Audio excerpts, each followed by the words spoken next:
Lord's institute of engineering and technology Hyderabad का वाहिद Muslim minority autonomous engineering institute affiliated to Osmania university बेहतरीन placements के साथ। Director public health doctor Srinivas Rao ने कहा है कि दिसंबर तक त्योहारों के सीजन के बाइस अवाम को कोरोना वबा के बारे में चौकसी बरकरार रखने की जरूरत है। उन्होंने कहा है कि कोरोना मुकम्मल तौर पर खत्म नहीं हुआ है और अभी भी कोरोना के मरीज दवाखानों से रुजू हो रहे। अक्टूबर तक दिसंबर त्योहारों का सीजन है और हुकूमत के साथ साथ आवाम को भी कोविड एहतियाती तदाबीर इख्तियार करते हुए कोरोना से बचना होगा। मीडिया के नुमाइंदों से बात करते हुए डॉक्टर श्रीनिवास राव ने कहा है कि रियासत में कोरोना की सूरत हाल मजमूई तौर पर काबू में है। कोरोना पॉजिटिव शरह 0.4% तक घट चुकी है, जबकि रिकवरी की शरह 99% से ज्यादा है। अक्टूबर तक दिसंबर बदकुमा, दशहरा, मिलादुन्नबी सल्लल्लाहु अलैहि वसल्लम, दीपावली, क्रिसमस और साल नौ की तकारीब में अवाम बड़ी तादाद में शिरकत करते हैं, लिहाजा ये 3 महीने अहमियत के हामिल हैं। हुकूमत अवाम के ताउन से कोरोना वबा पर काबू पाने के कदम उठा रही।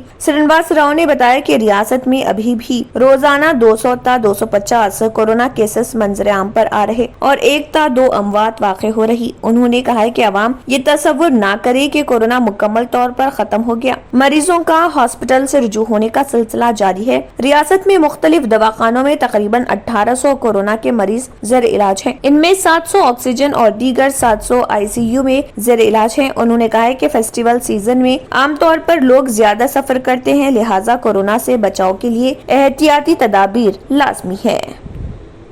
अगर आपने हमारे चैनल को अभी तक सब्सक्राइब नहीं किया है तो यहाँ पर रेड कलर का सब्सक्राइब बटन दिख रहा है, उसे क्लिक करें और हमारे चैनल को सब्सक्राइब कीजिए और साथ ही साथ बेल आइकन को भी क्लिक कीजिए, जिससे आपको ताज़ा अपडेट मिलती रहे।